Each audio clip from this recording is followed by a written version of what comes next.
Hello everyone, welcome back to the chapter 4. In this video, we are going to see that how to work with the CSV file. So basically, first we'll see that how to import the module CSV. Then we are going to create two functions. One function for creating the CSV file, and in that function we'll write the contents to the file, and then we'll create another function for displaying the contents of our CSV file. So let's get started. First, we have to import the CSV module for working with CSV files. So we have written import CSV. Now we'll create the function.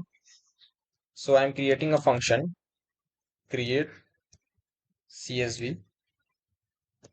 Now inside this function, what we are going to do, I'll just open our file and I'll give the file name with open. I'm using here with open because when we are opening or creating a file with the help of with open, so we don't need to close that file. Or if we'll just use the open function, then we have to always close the file. So that's why I'm using this with open. And now I'll give my file name uh, student.csv because I'll store the uh, data of the students. Now I'm going to open it in write mode, and I'll give this my file name for using in our Python program. So I'll give it a pointer. So I'll name my pointer as obj. And now I will create a variable for storing our pointer. So what I'm going to do, I'll use the writer function, which is the function present in the CSV module, and then I'm going to pass my pointer here inside the writer function. And then with the help of our variable fobj, I'm going to write a row. Now the write row function accepts only one element. So for giving multiple elements, so basically what I'm going to do, we're using the write row, I'm giving a row with the a row with headings. That means I'll store the headings using this write row function. So it only takes one element. So for giving multiple elements, I'll create a list inside this. So I'll give the square braces and then I'll write inside it roll. Then I'll give name and then I'll give total marks.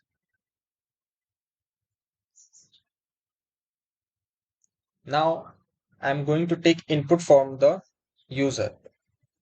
So before taking the input from the user, we have to use the while loop as because we are going to take multiple entries from the user. So for taking the multiple entry, we have to use the while loop. So we are saying here that while true, do what? Then I'll create uh, a variable roll and I'm going to take input from the user. And we know that roll number is always in integer format. So we are using the integer function for taking the input into integer format. And then we'll prompt that enter the roll.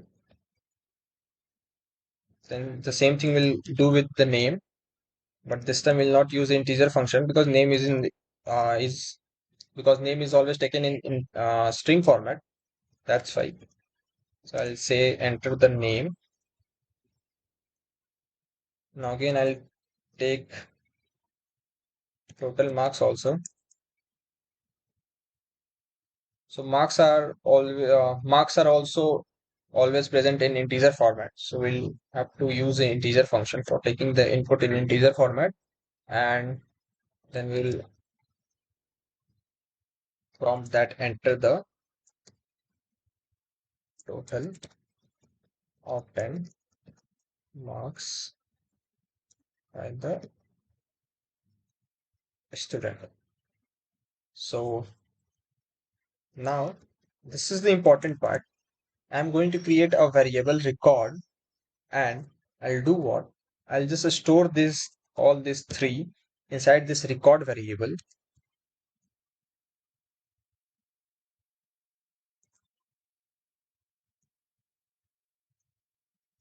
And then using this our file object, what we are going to do, we will use the CSV module and then the right row.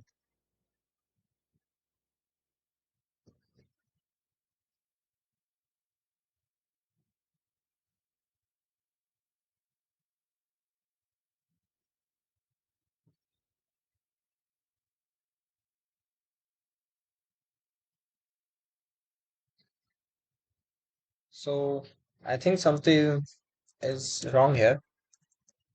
I'll see what is wrong. Okay. So then I'll do what? I'll just store this record inside this. So I'm doing what? I'm just storing this record in the using the right row function in the in our file object. And now I have to do what? I'll create a choice variable. For the choice, I'll create a variable and I'll show you that what it is going to do. So it is basically going to take input. So basically we are using this. We will use this line for terminating because we are using while true. So it will go on an infinite loop. So for terminating, what we are going to do, we are creating a, a part. So I'll show you how to create that. So I'll write here that one for enter more.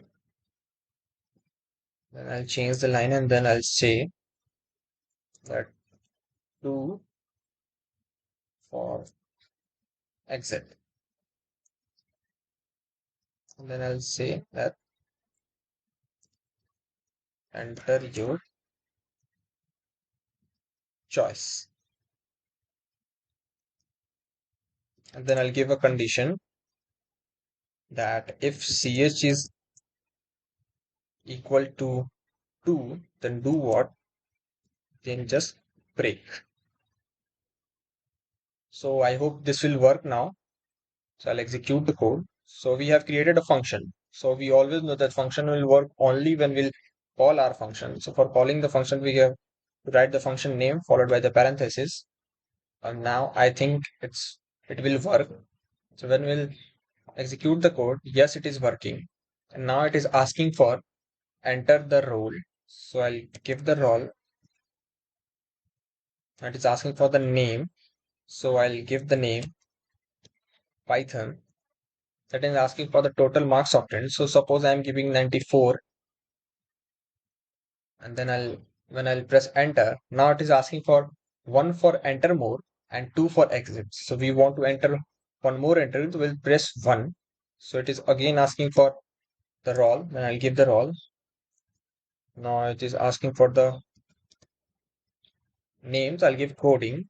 Now it is asking for the marks, I'll give 95. Now I want to exit from this. So what I'll do, I'll just write 2 and I'll press enter and you'll see that I have come out of the loop or come out of our program. Now this is the entry. We have done the entry. Now how to see this entry? So for seeing this entry, we have to create another function. So now we'll create a function for displaying the contents inside our file.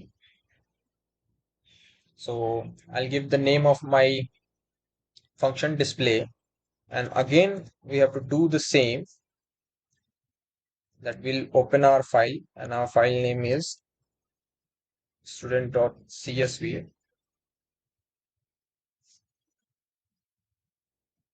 And now this time we'll change the mode because this time we want to read the contents. So we'll use the R mode, that is the read mode, and we'll give this as same obj.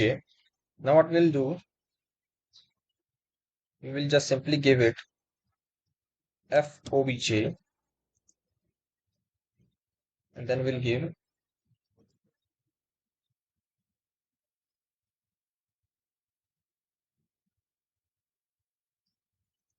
now we'll use a for loop for seeing the uh, each element. So we'll use for I in fobj do what, print the I, and I think this will work. So we'll call our function. When we'll call our function, so yes, you can see here that first the heading, roll name, and total marks. Then our first entry was roll number 1. Then its name was Python, and marks obtained was 94. And you can see here that 1 Python and 94. Then our second entry was roll number 2. Then its name was coding, and its marks was 95. So it is getting printed. Now I'll show you that where the file has been created. So as you can see here, we have created the student.csv file, and the contents has been stored in this file also, and you can display it using this also. So this was the program, so how to work with the CSV files. So I hope you like the video. Oh, I hope you like the program. So thank you for watching the video. We'll see you in the next video.